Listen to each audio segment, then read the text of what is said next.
जातिगत आरक्षण को लेकर समय समय पर देश की अदालतों से टिप्पणियां आती रही हैं। कानून की नजर में देश में जातिगत आरक्षण पर क्या कुछ कहा गया और आखिर देश में जातिगत राजनीति की शुरुआत कैसे हुई, इसके कानूनी पहलुओं को समझने की कोशिश करेंगे और जानेंगे कि कैसे संविधान में जातिगत राजनीति आई।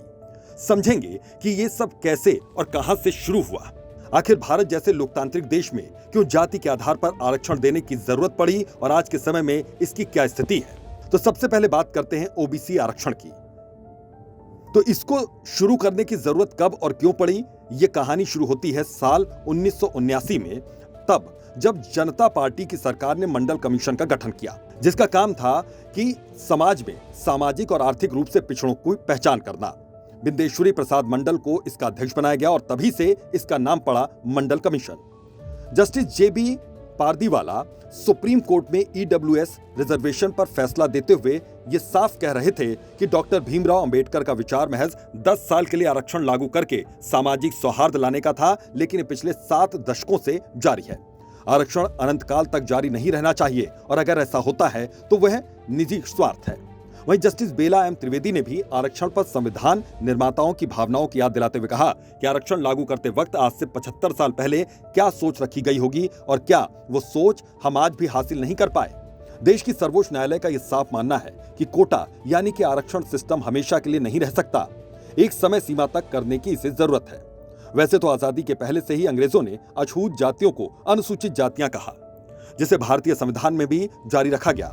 अंग्रेजों के सामने ही संविधान सभा का गठन भी हो चुका था, तभी से आरक्षण पर सवाल उठने लगे थे। इस पर समानता और योग्यता पर चर्चा हुई, जो बड़ा सवाल उठा कि क्या ये अंग्रेजों के जाने के बाद भी हमारे देश में आरक्षण की जरूरत है, और अगर है तो फिर इसका हकदार कौन होगा।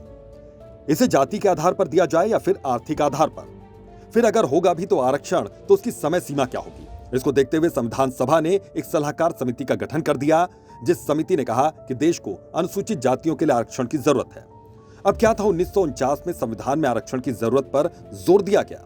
दलील ये रखी गई कि देश में आर्थिक, राजनीतिक और सामाजिक अल्पसंख्यक हैं। लंबी चर्चा के बाद यह तय किया गया कि आर्थिक आधार पर आरक्षण देने की जरूरत नहीं, क्योंकि इससे छुआछूत जैसी जातिगत भेदभाव नहीं मिट पाएंगे, और फिर संविधान में जातिगत आरक्षण को लागू किया गया। SC/ST को आरक्षण दिया गया। साथ ही संविधान के आर्टिकल 341 और 342 में यह साफ कर दिया गया कि अनुसूचित जाति और अनुसूचित जनजाति में कौन होगा। समय बदला, जातिगत आरक्षण में बड़ा बदलाव आया।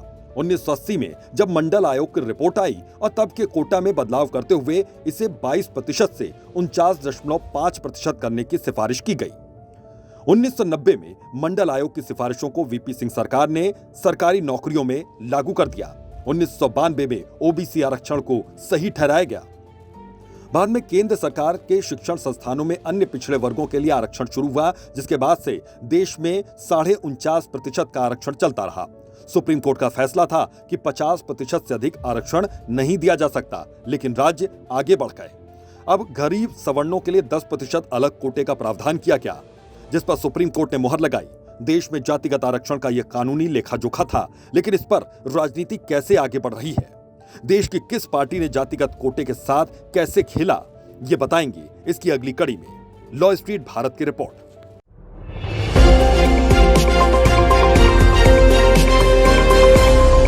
लॉ स्ट्रीट भारत, राष्ट्र के हित में।